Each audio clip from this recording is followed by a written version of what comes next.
الرحيم. الحمد لله الذي علمنا ما لم نكن نعلم والصلاة والسلام على رسوله الكريم وعلى آله وصحبه المحترم. أما بعد فقد قال الله تعالى أعوذ بالله من الشيطان الرجيم بسم الله الرحمن الرحيم.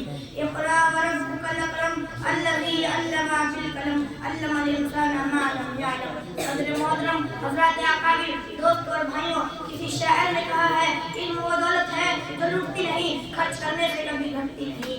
محترم حضور کو روشنی کسے پسند نہیں، شب تاریک میں مہتاب اندھیرے کمرے میں پھپھو میں کسے اچھے نہیں لگتے. ٹھیک یہی بات علم پر صادق آتی ہے. وہ کون سی چیز تھی جس نے آدم علیہ السلام کو فرشتوں سے افضل بنا دیا؟ وہ کون سی طاقت ہے جو انسان کو اشرف المخلوقات بنائے ہوئے ہیں؟ وہ علم ہے. میرے دوست اور بھائیوں، ہم مسلمان ہیں، اللہ اور اس کے رسول پر ایمان رکھتے ہیں. وہ کیا یہ ہے کہ علم کوئی بھی ہو انسان کو عزت دیتا ہے. انسان علم ہی سے کمال پاتا ہے.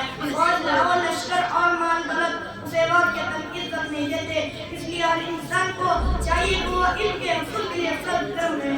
اگر آپ دنیاوی علم حاصل کرتے ہیں تو دنیا میں کامیاب رہتے ہیں، اور اگر دینی علم حاصل کرتے ہیں تو مرنے کے بعد کامیابی آپ کا ملے گی. میرے دوست اور بھائیوں، ہم مسلمان ہیں، اللہ اور اس کے رسول پر ایمان رکھتے ہیں. واقعہ یہ ہے کہ اگر ہم علم رکھتے ہیں تو ہم مسلمان نہیں ہو سکتے.